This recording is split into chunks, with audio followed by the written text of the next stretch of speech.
Bonjour William Thorpe, vous êtes reporter, vous avez travaillé un bon moment pour Society. Vous sortez un livre qui s'appelle « L'affaire du Golden State Killer ». C'est une enquête sur un personnage absolument terrifiant. Et c'est une enquête et en même temps c'est un livre. C'est un livre et ce n'est pas de la fiction. Mais en même temps, il y a quand même une écriture. Est-ce que vous pouvez faire le tri dans ce que je viens de dire ? C'est une enquête. En fait, c'est une affaire qui dépasse l'enquête, qui dépasse la littérature. C'est une histoire qui a bouleversé les États-Unis. Moi, j'y vivais au moment où, en 2018, il y a un événement intense qui s'y passe.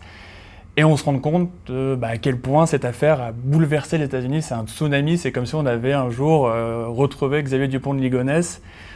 Et de là, on se dit, oui, il faut en faire plus qu'un petit fait divers. Il faut raconter les États-Unis à travers ce fait divers-là. Oui, c'est vraiment ça. En fait, vraiment, vous nous placez exactement dans le pays et vous êtes finaux parce qu'il y a des moments où on se demande ce qui va se passer. Il y a des coups de théâtre.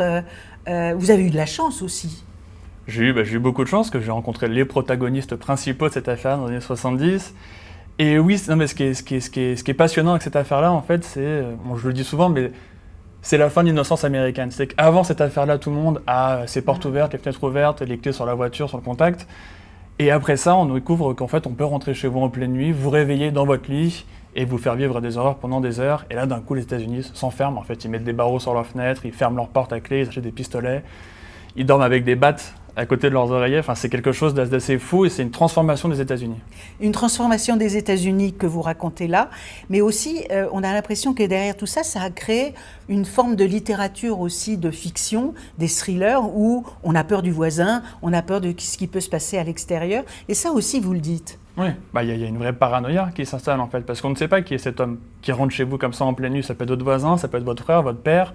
C'est un fantôme. C'est un fantôme qui s'infiltre comme ça et qui disparaît, comme ça du jour au lendemain, après avoir commis 50 viols et des meurtres à l'appel.